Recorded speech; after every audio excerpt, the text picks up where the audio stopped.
Sir मुझे एक प्रश्न पूछना है आपसे कि हाँ जो बोलिए। आपकी काउंसलिंग चल रही है उसमें किन किन दस्तावेजों का वेरिफिकेशन किया है और कौन कौन से दस्तावेज अनिवार्य रूप से ले जाना है? देखिए, जो अभी वेरिफिकेशन हो रहा है शिवपुरी में क्रमांक 2 स्कूल में, हाँ जी। तो वहाँ पर मैं गया था हाँ। लगभग 2 दिन। हम्म। तो मेरा भी वेरिफिकेशन हुआ है। तो जो अफवाहें सोशल मीडिया पर, व्हाट्सएप पर, फेसबुक पर या अन्य वीडियो के माध्यम से जो फैल रही हैं, लोग घबरा रहे हैं, किसी का आय लग रहा है, कभी कह देते आय नहीं लगता, कभी कह रहे हैं कि आय लग रहा है। तो लोग बात क्या है कि जिन्होंने अपने आय प्रमाण पत्र या EWS या जो भी प्रमाण पत्र तैयार नहीं किए, क्योंकि उनको पता था कि उनके लिए यह प्रमाण पत्र नहीं लग रहे हैं, तो उनके लिए असमंजस की स्थिति बन रही है कि वो किसकी माने और किसकी ना माने।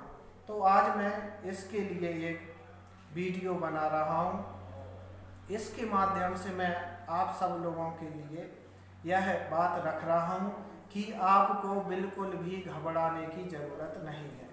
क्यों? क्योंकि आपने जो दस्तावेज अपलोड किए हैं उन्हीं दस्तावेजों का ही परीक्षण हो रहा है। अब अन्य जिलों से या बीच में कभी खबर आ जाती है आय प्रमाण पत्र भी मांग रहे हैं। हाँ, आय प्रमाण पत्र मांग रहे हैं उनके लिए जिन्होंने EWS में अपना आवेदन किया है। तो क्या आपने EWS में आवेदन किया है?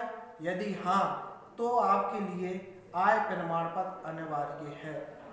अब रही बात उनकी जो मैरिज सर्टिफिकेट के बारे में अफवाहें फैल रही हैं कि मैरिज सर्टिफिकेट भी लगेगा या नहीं लगेगा या मेरा नहीं बना, तो उनको घबराने की आवश्यकता नहीं है। ये मैरिज सर्टिफिकेट सिर्फ महिलाओं के लिए लगेगा और सबके लिए नहीं।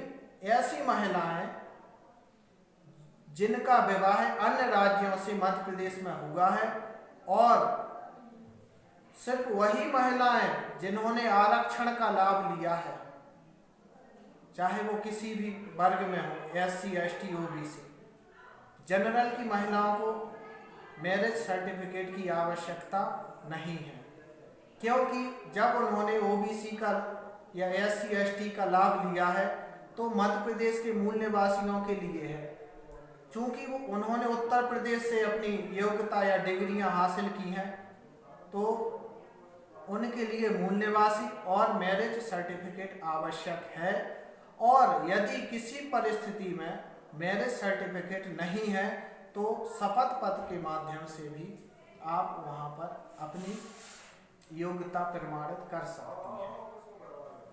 तो इसलिए आय प्रमाण पत्र EWS की स्थिति में लगेगा। मैरिज सर्टिफिकेट आपका अन्य राज्यों की महिलाएं यदि यहाँ पर शादी हुई है तो उस स्थिति में आपका मैरिज सर्टिफिकेट मांगा जाएगा।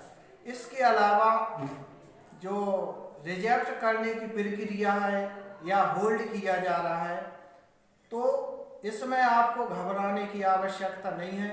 कई बार मुझे फोन आ रहे हैं, मेरे दोस्त वगैरह मुझसे पूछते हैं बार बार, तो मैं उनके लिए बता देना चाहता हूं कि इस प्रकार से कोई घबराने की आवश्यकता नहीं है।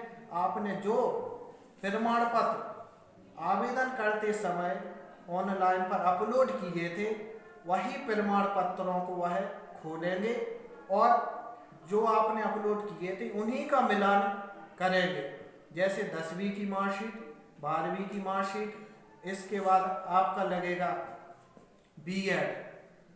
तो B.Ed के साथ साथ वो यह देखेंगे कि आपने B.Ed करते हुए उस सत्र में अति शिक्षक का लाभ तो नहीं लिया, अनुभव तो नहीं लगाया।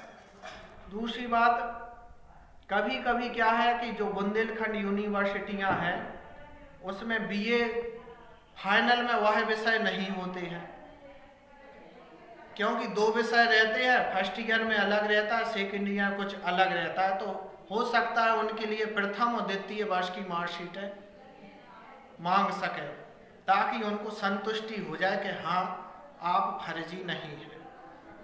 और एमए प्रीवियस की मार्कशीट भी मांग सकते हैं। इसके साथ साथ यदि आपने अतिथि शिक्षक रहते हुए किसी प्राइवेट यूनिवर्सिटी से या प्राइवेट रूप से आपने कॉलेज से कोई एमए की डिग्री हासिल की है तो भी आप इसके लिए योग्यता रखते हैं, आपका रिजेक्ट नहीं किया जा रहा है, ऐसा अनुभव में आया है। और आप लोग जितना वहाँ पर घबराते हैं और अपना वहाँ पर जो आवेदन करते समय या फार्म भरते समय, हस्ताक्षर करते समय आपका जो बॉडी लैंग्वेज है वो घबरा जाते हैं या आप भड़बड़ा जाते हैं कहें, तो इसके लिए कोई आवश्यकता नहीं है। रिलैक्स रहें, आराम से आप अपने दस्तावेजों का परीक्षण करवाएं और बिल्कुल भी आप इसके लिए परेशान ना हो, यही मैं कहना चाहता हूँ। मैं रमन कुमार पुरोहित जिला शिवपुरी से क्रमांक 2 विद्यालय से यह जानकारी दे रहा हूँ। इसके लिए आप जरूर लाभान्वित होंगे। धन्यवाद। धन्यवाद सर।